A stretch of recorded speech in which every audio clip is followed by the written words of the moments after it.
Welcome to the Viking Age podcast. We do this every Monday and Thursday at 6:15 p.m. Central Time.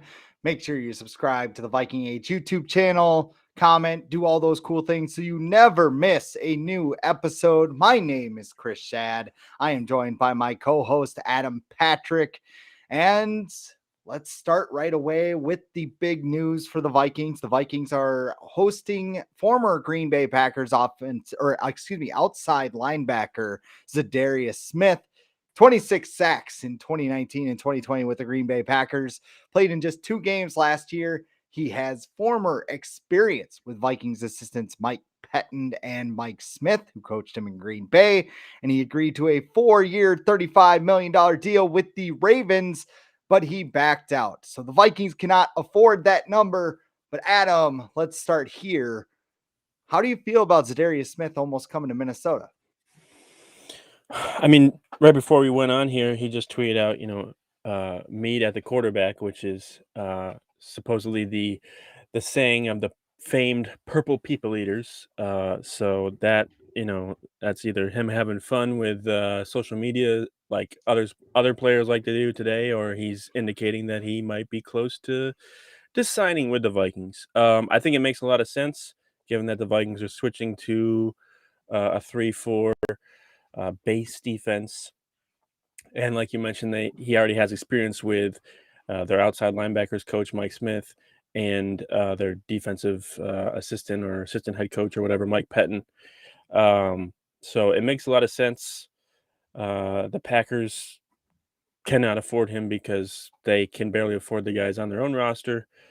And then whatever happened with the Ravens, it sounds like he could go back there, but it sounds like it's not gonna work out there. So, and then I think Chris Thomason reported earlier today that the Vikings, if needed, they can clear enough cap space to give Za'Darius Smith a substantial offer. What I would like to see is them be able to lock him up for more than a year, because I think I'm kind of tired of these 1-year contracts, because I as much as I get excited about these players being with the Vikings, it doesn't really show a lot of commitment from either the player or the team. So I would like to see at least 2 years for Za'Darius Smith if he lands with the Vikings. But I think it makes a lot of sense. And if they keep Danielle Hunter and they have Za'Darius Smith and Danielle Hunter as their 2 edge rushers, that is something to get excited about. What are your feelings? Well, I tweeted out a meme last night of Barney getting thrown out of Moe's bar from The Yeah, Simpsons. yeah, And the tweet is already up to 250 likes. Fans are kind of fed up with the Vikings right now. It was a short honeymoon process. Everybody kind of expected a fire sale, and I think expectations were set toward a lot of veterans leaving. But the Vikings are, by all accounts, rolling back the same team right now. And this is a jolt of energy that they need not only on the field, but in the court of public opinion. If you look at the state of Minnesota sports right now, or even just today, Saturday morning, late Saturday, or I guess it would be early Saturday morning, but really early.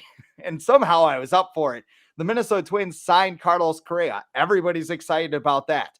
Today, the Minnesota Wild traded for Marc-Andre Fleury, a future Hall of Famer, for a 2nd-round pick. Everybody's jacked about that. Even the Minnesota Timberwolves, who are the epitome of a professional sports dumpster fire over the last 20 years, are in the 6th spot in the Western Conference, and they're playing Dallas right now in a very important game.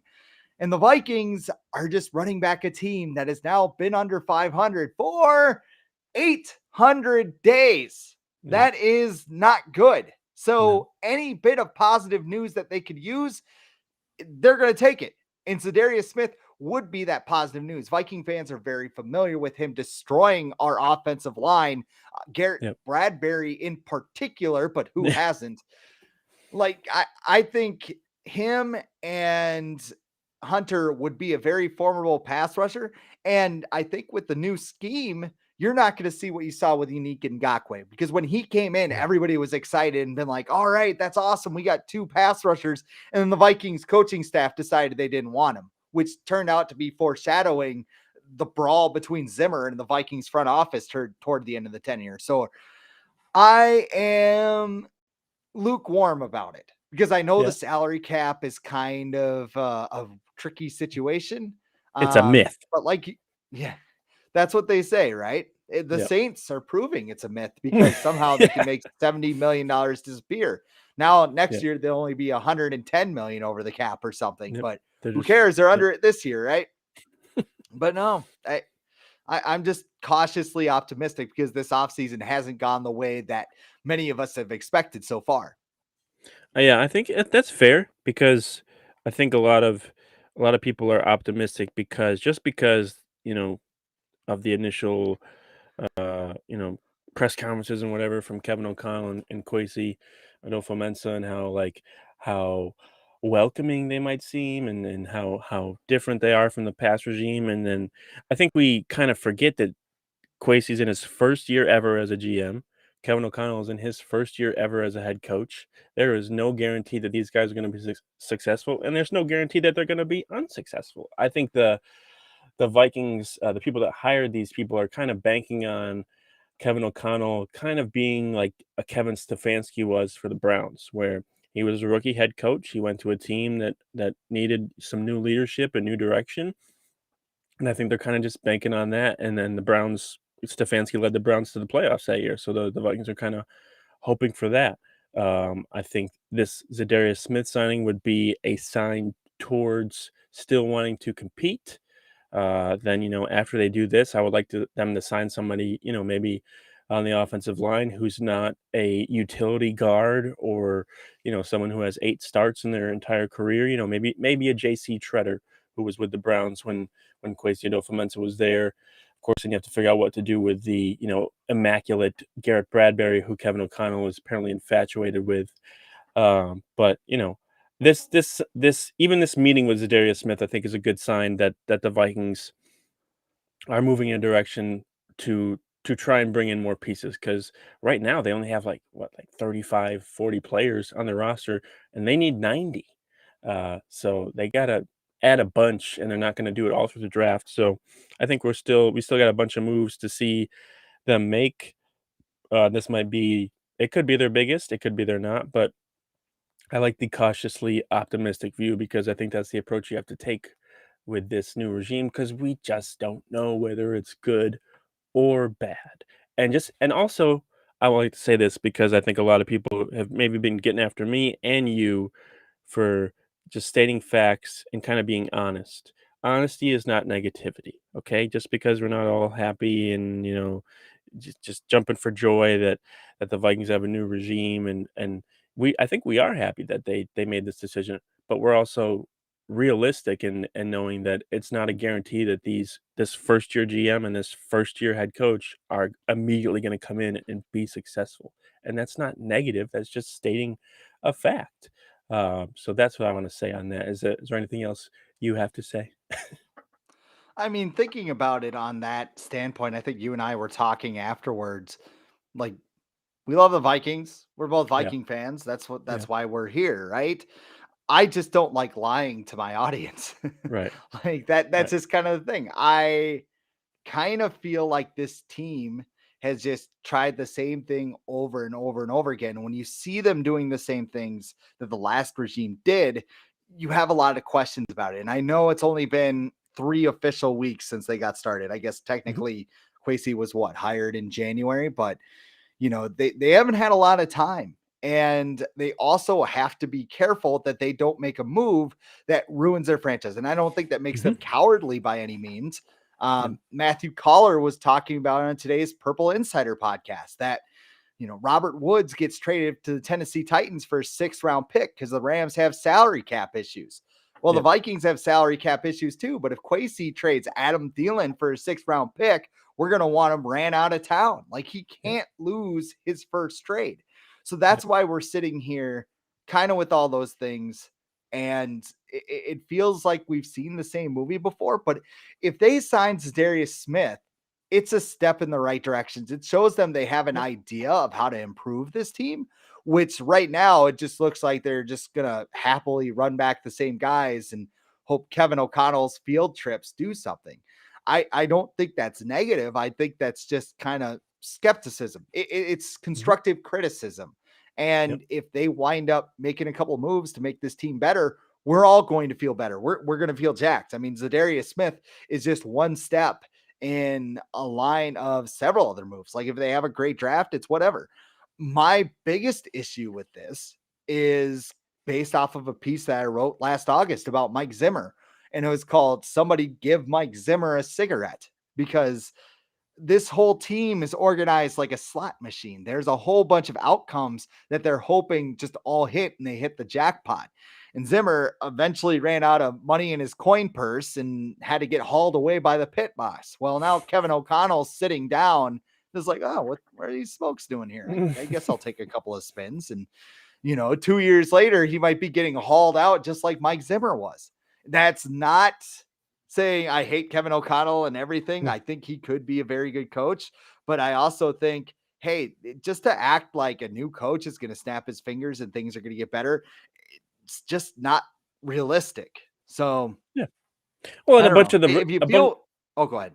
I was just gonna say a bunch of the rookie head coaches last year, and typically, not all of them are like Kevin Stefanski. They don't come in and they aren't successful right away. You look at Robert Saleh last year with the Jets. You look at well, you can look at the Eagles head coach, and he was a little successful. You look at what Urban Meyer was terrible hire.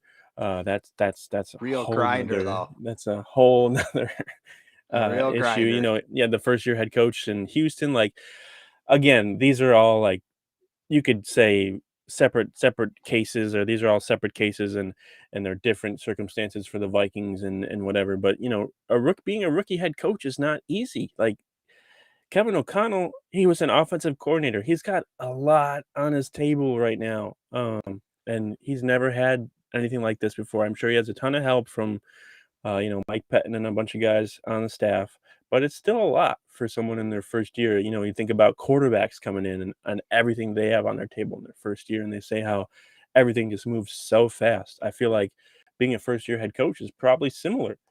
Um, so yeah, again, I go back to the being cautiously optimistic.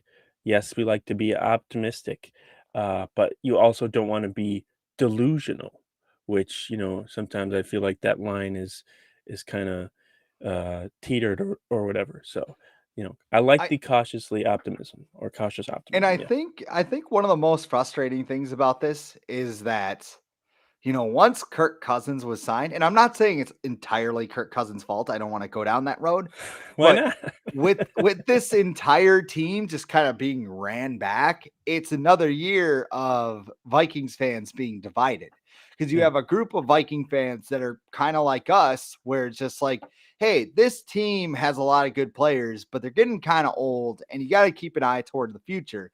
And then there's another group of Viking fans that are just like, I don't care if they win 8 games, they're in the hunt and it's meaningful football and whatever. Like Yeah. last year wasn't fun. Like No. maybe that's something I need to work on. But I mean, last year playing the Rams, it was just kind of like, you limped into those games and they really didn't give you much to be excited about last season. So I I mean, think that's it kind of wasn't the despair that's in there. it wasn't fun on the Thursday night game when they were up 29-0 and they almost lost. That wasn't fun. No, Like that was a it game was that fun shouldn't have when they been were up close. 29-0, but Yeah, but like, yeah, there was nothing like the most fun they had was week 3 against the Seahawks when they blew them out. Like you get like that was a one fun game. game I went to for that the game. whole Late yeah, kickoff like got me, but. yeah, like but like that one game, like they're all Yeah. like yeah, like we say we don't care or whatever, but like all those games came down to like the final minutes and your heart's beating for a reason it probably shouldn't be, and you're like, why do I care so much? And it's just like every week, like can't we just have like can they either get blown out or blow out somebody or just have this in the bag, like so yeah, I understand the not wanting to go through that again because yeah, that's not fun. I don't care if the games are close. A couple games being close is fine, but not every week. Let's not do that again because Minnesota's heart hospitals are going to fill up pretty fast if that happens again.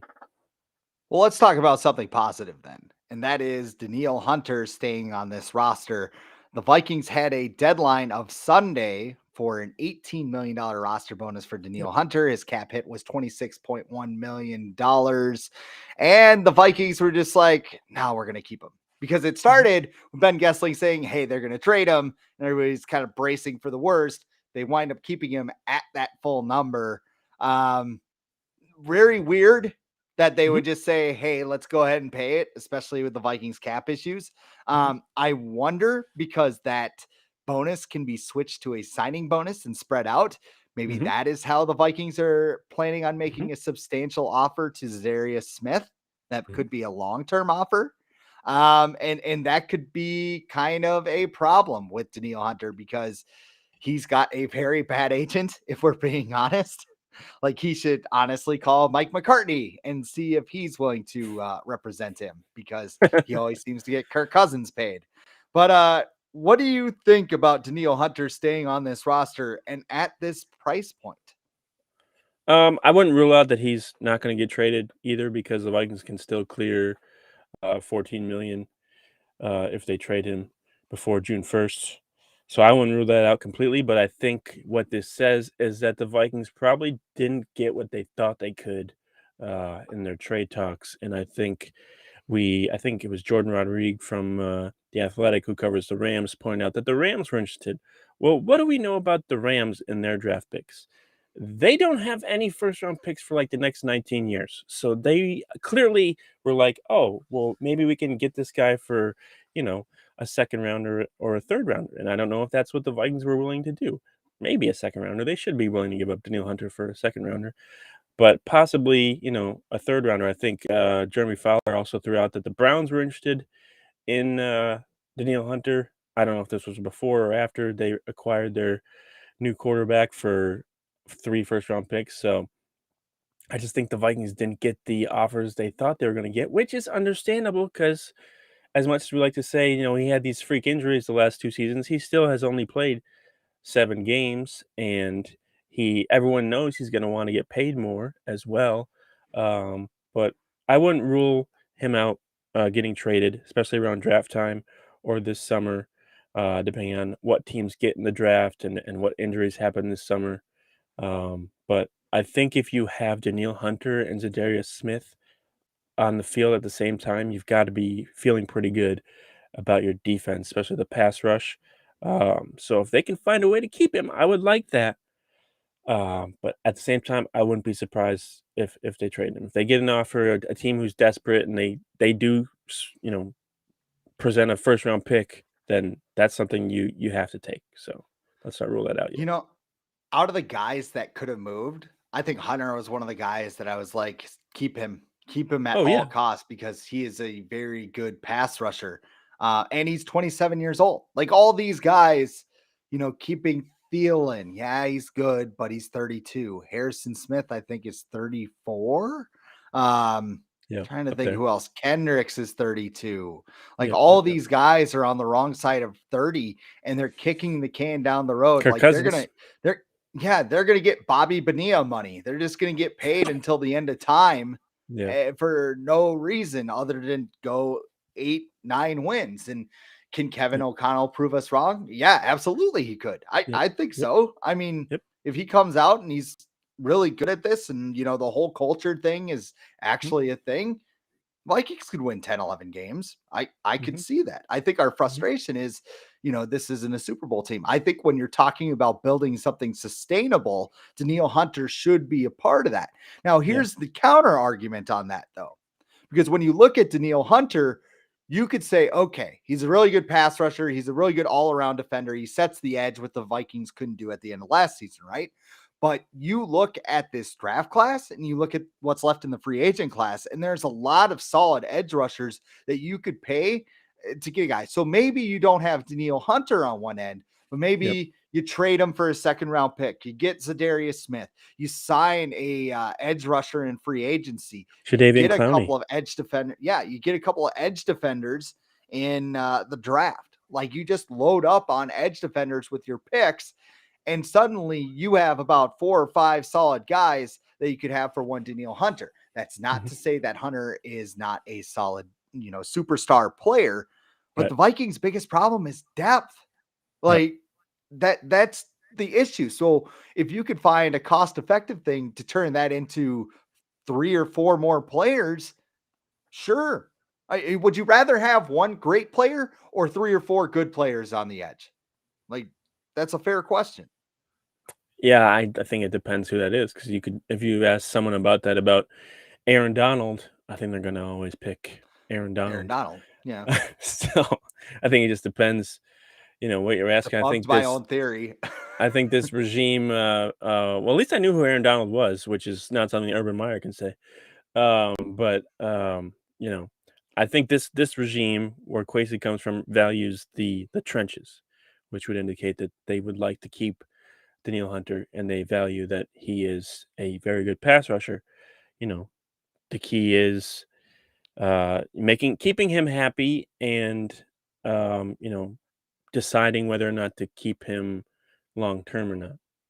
And I think the Vikings are still kind of in the middle of that. Like they have to figure out, what does Neil Hunter want to do next year? Does he want to be in Minnesota? Does he want to help this team that that is trying to contend? Like I rewatched like the press conference with Mark Wilf last night after Zimmer and Spielman got fired, and it was very clear that he was like, "This is not a rebuild. Like we're gonna get guys, and we need guys who can get us that extra step." Like they felt Spielman and Zimmer were holding them back, and if that's the case, then you need to keep someone like Danielle Hunter, who can, when he's on the field, he's one of the best pass rushers in the league. So like I said, I would like them to keep him, and if they don't, oh well. But best case scenario, they sign someone like a Za'Darius Smith. It doesn't have to necessarily be a Za'Darius Smith. It could be someone else, and then they keep Hunter because I think he could be very good in a 3-4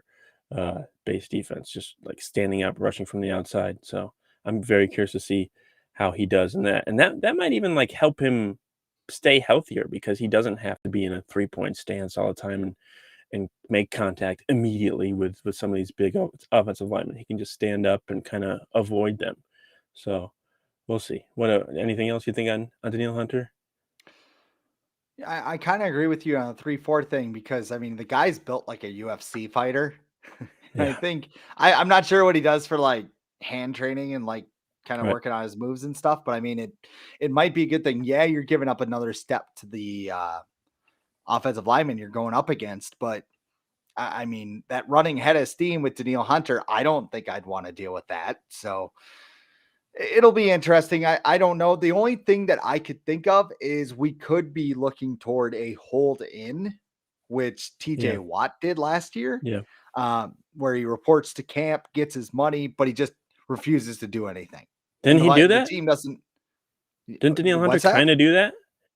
Didn't Danielle Was Hunter that? kind of do that last year when he went to OTAs and he showed up, but he didn't do anything? I think so, but it was only like a day. Like TJ Watt Yeah. did it throughout all of Yeah. training camp. Yeah.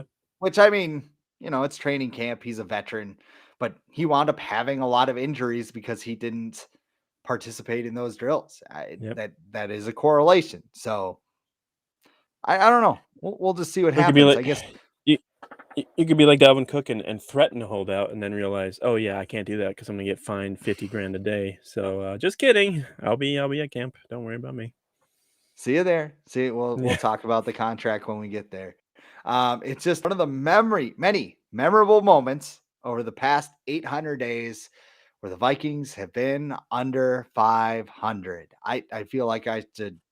Some people might think I have balloons and streamers in the back and everything else. I mean, I wish I had. That would just be fun to launch some of those out. Do you have some?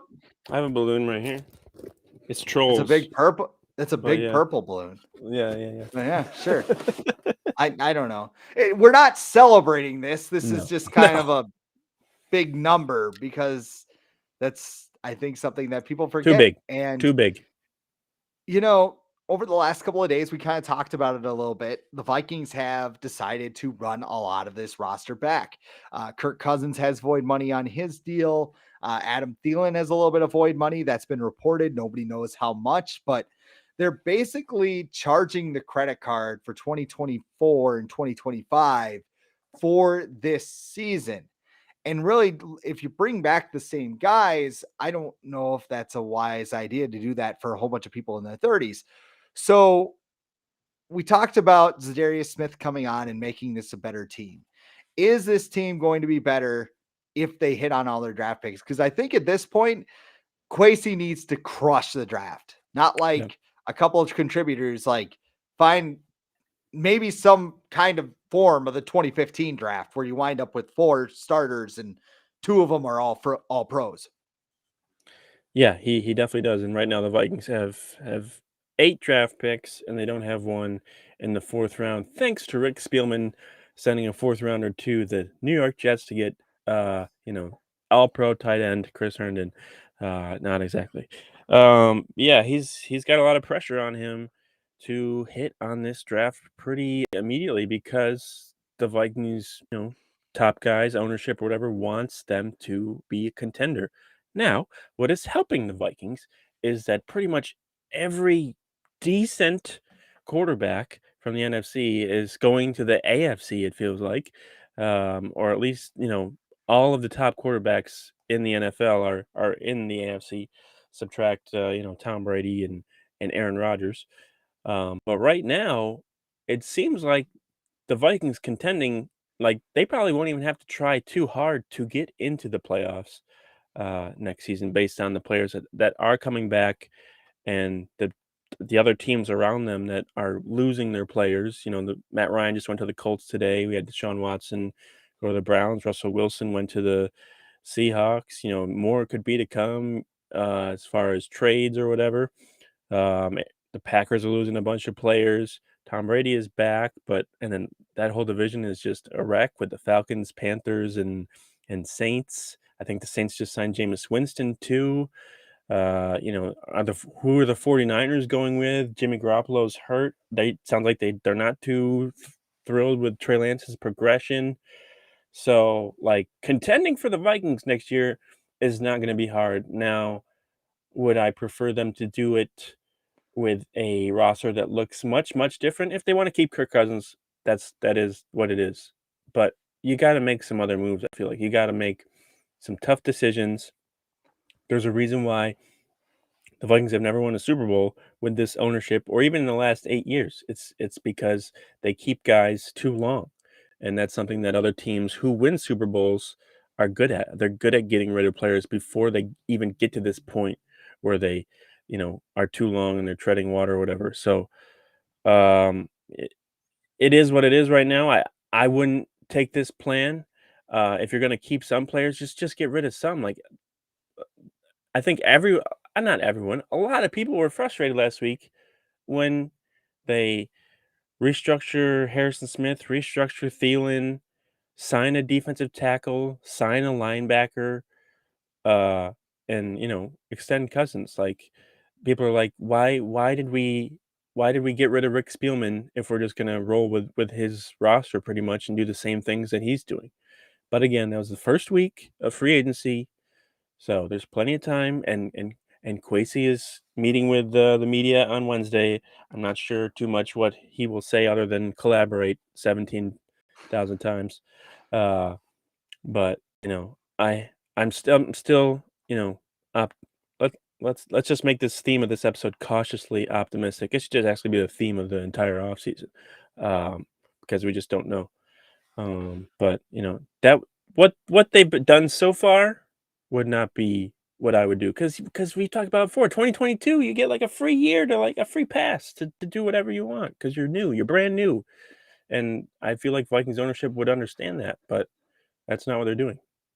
I think it's frustrating that the areas of weakness have not been addressed. Like, I can understand them not wanting to sign a wide receiver because they're all expensive.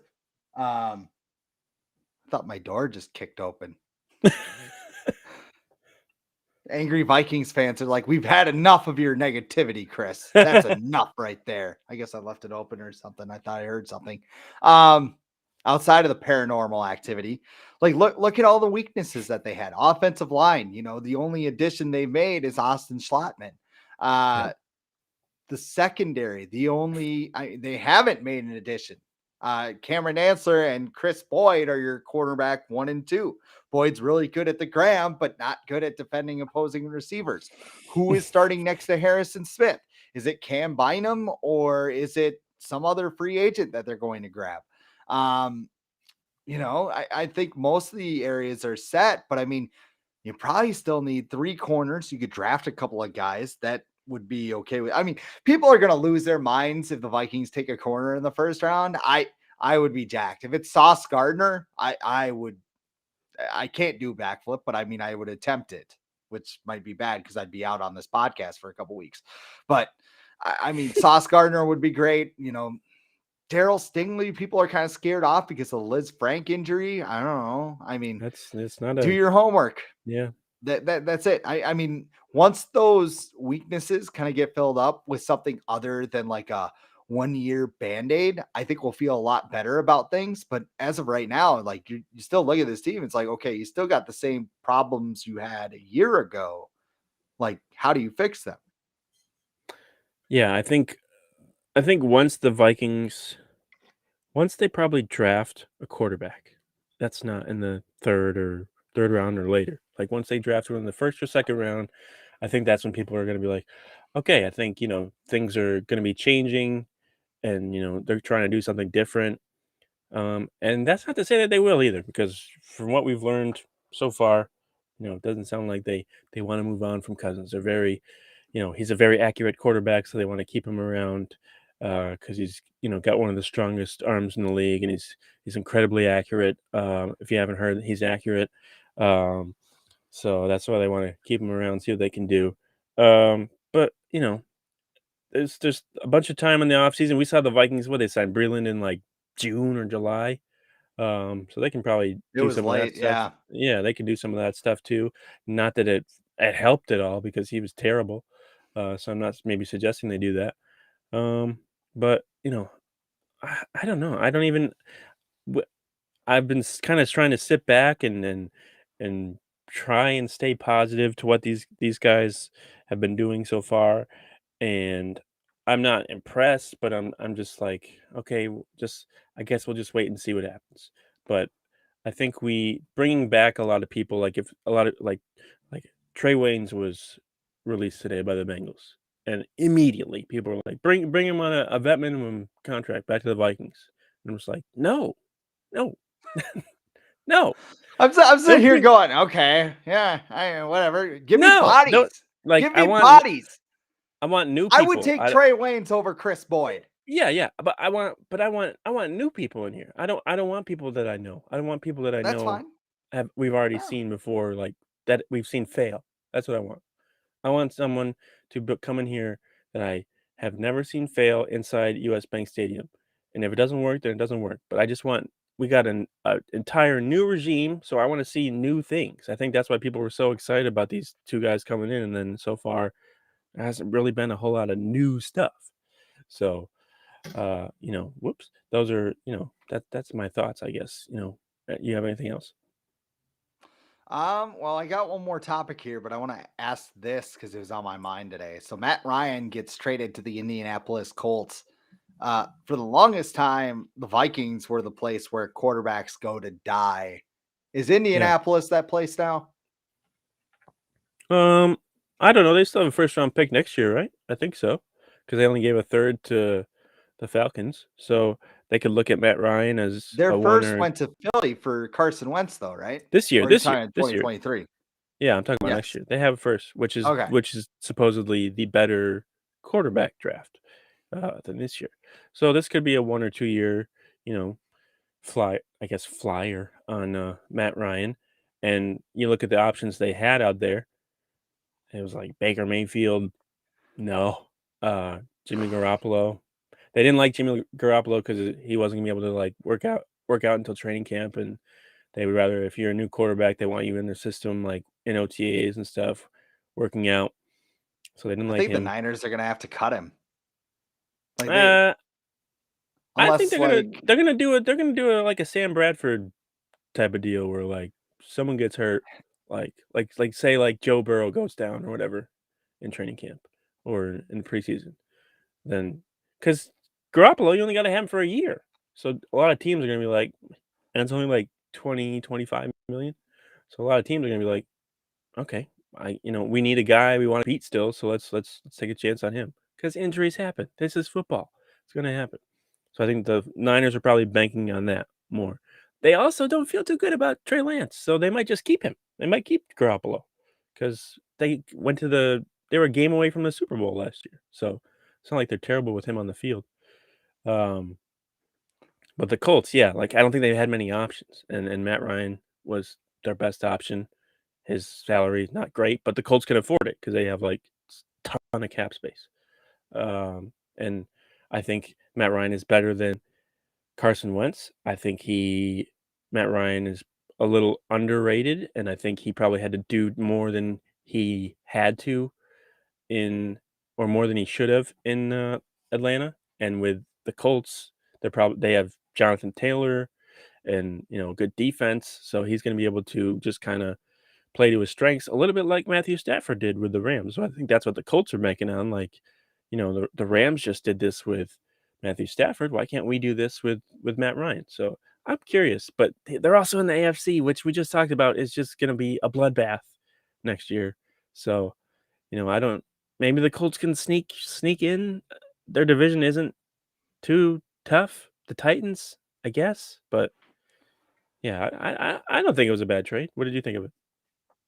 I think it's fine. I mean, it just reminded me of like the Vikings of yesteryear, where they were Mhm. getting Jim McMahon and Rich Gannon, Warren Warren Moon. Moon, Yep. um, Jeff who else? George. Randall Cunningham, Jeff George, Brett Favre. Donovan McNabb. Oh god, it's terrible. Were you excited when He's that only happened? not really. I was kind of confused. I'm like, Yeah. I guess it's a bridge for Ponder, and man, McNabb and Ponder in the same room is I think I had a McNabb jersey. Like I was like legit like, oh man, like I think he just had a bad year in Washington. He's gonna, come to Minnesota and be, revive his career. And it was like, nah, he doesn't even want to play football. He's just here to get paid. And then that's pretty evident from the first couple games. And they're like, all right, we're gonna bench you for Christian Ponder. That's how terrible you are. So You're also a yeah. Syracuse guy, though, so that makes a lot of sense. Yeah, he's easily probably the best quarterback in Syracuse history.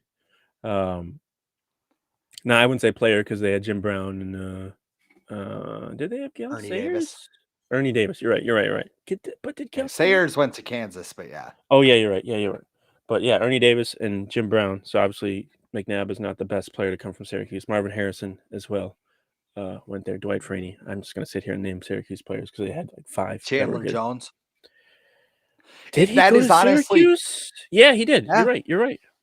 that's honestly one of my favorite like games to play around with my friends, just sitting around Mhm, having some beers, like just mhm, start naming random players. Like somebody mhm. tosses out of college, and then you have to like go around and try and Especially Syracuse keep naming football, them. not exactly known as a powerhouse when Yeah, it comes to football. Basketball, the other hand, you got Carmelo and Johnny Flynn. I know Minnesota fans are very familiar with Mr. Johnny Flynn. Uh, Maybe not. Let's not talk about him anymore because we might get banned from YouTube or something. that Um, hurts more than Donovan and McNabb, to be honest with you. it does. But Yeah, it's yeah. okay. All We right. got Ant now. We got Ant. Yeah, yeah, Um, yeah. so you came up with this last topic, and I thought it was interesting enough. Oh, put it on So me. Throw let's me under the bus. Okay. yeah, let's talk about it. But Deshaun Watson got traded to the Cleveland Browns for a slew of draft picks, most notably 3 first rounders and some change. An article by Jason Lloyd and Jeff Oh, don't forget Howe about came out that today. fully guaranteed contract he got, 230 I'm million. getting there. I'm getting Okay. there. I was like, wow. Yeah. Yeah. But uh the article by Jason Lloyd and Jeff Howe of The Athletic Yep. uh basically laid out the whole process of him, landing in Cleveland. And they said that the Browns had to go to Houston and meet at Rusty Hardin's offices, who his Yep. lawyer.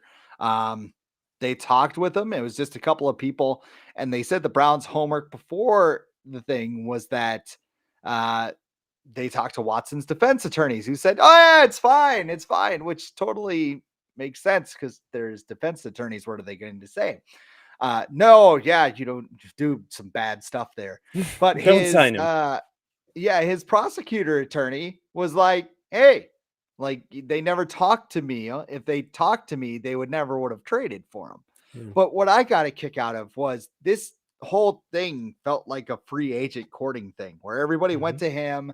They laid out their presentations. The Falcons rolled in pictures of him being a ball boy, and the whole thing just reeks because he winds up getting, as you mentioned, a $230 million fully guaranteed contract that is a base salary of $1 million, where if he gets suspended, all the money is going to come out of that. So basically, this catered to contract. And you had brought up to me, what would we feel like if the Vikings had actually pulled the trigger on this? And this whole article just made the whole process sound dirty, like take a shower type dirty, Yeah. because those 22 civil cases are still out there. Yeah, there's no criminal charges, but this is a situation. If it were the Viking quarterback, um, let's just put it this way. I'm very glad he didn't land in Minnesota because there would be some very interesting conversations going on right now.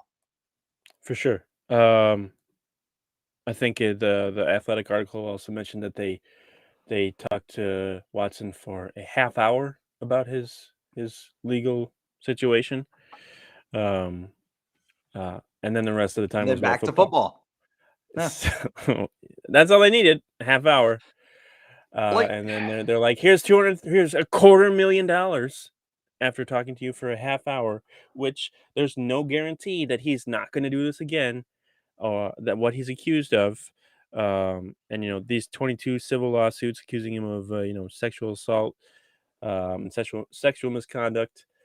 Um, just because there's 22 also doesn't mean there's not more as well, because there's people that have spoken to reporters and stuff that have said they haven't filed, but they have experienced some of the same things that are described in these lawsuits. So there are more.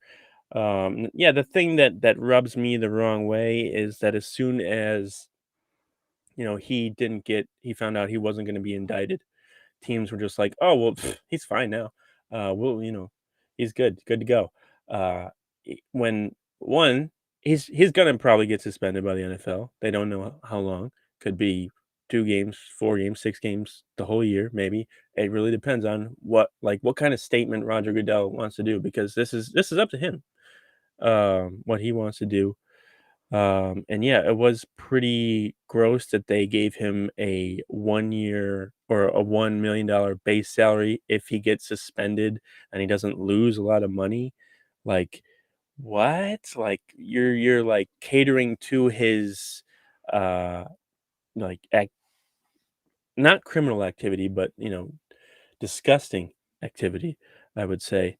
But yeah, if the Vikings did all of this to get Deshaun Watson, I would have a hard time rooting for this franchise. I would still cover them, but it would be hard for me to root for a team that did all this, like climbed like over the table, did flips and everything to land this person who is accused of some pretty disgusting crimes.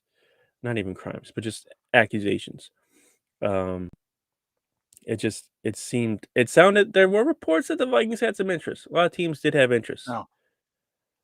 A lot of teams didn't have the, capital or assets or whatever to give up what was apparently needed to acquire Watson. But I'll be honest, I would have a hard time. Maybe I would come back and root for them at a later time, and stuff might come out where he didn't do any of this stuff or whatever. Then that's fine. But 22 is too large of a number for me to just sit here and ignore just because he didn't get indicted, which, if you've done any research or anything on sexual assault cases, typically prosecutors don't want to indict people, especially if they are big name people, because they're likely to lose because usually they're he said, she said cases, and they don't want to have their name attached to a case that loses. So that's why a lot of these cases go to civil lawsuits, so that these, people, the victims, can at least get some sort of closure from what they experienced. But yeah, I would have a hard time rooting for the Vikings. I kind of felt similar with Adrian Peterson, but I feel like the Vikings kind of did, not that they had an option, but they weren't like trying to fight for Adrian Peterson in the public eye, like he didn't do anything wrong. They didn't do that. They just were like, the league will take care of it, and that's all we can do. So those are my feelings. How would you feel? Well, I mentioned it last week. A lot of this depends on how much risk a front office is willing to take. Obviously, Cleveland was able to take all of the risk on, but it doesn't make it right. Like, I I hate to be that guy. Like, I don't know how you fix this, but I don't know how you fix this, because people are still going to keep trading for these guys. Like Mike Vick killed a whole bunch of dogs in his backyard, and then he comes back, and everybody's like, "Oh wow, what a reclamation story!" They'll do the same thing for Deshaun Watson. If he goes to Yeah, Cleveland and wins an MVP award, it'll be listed for comeback player of the year. Like, that's just how the NFL works, and it's gross. It's sickening.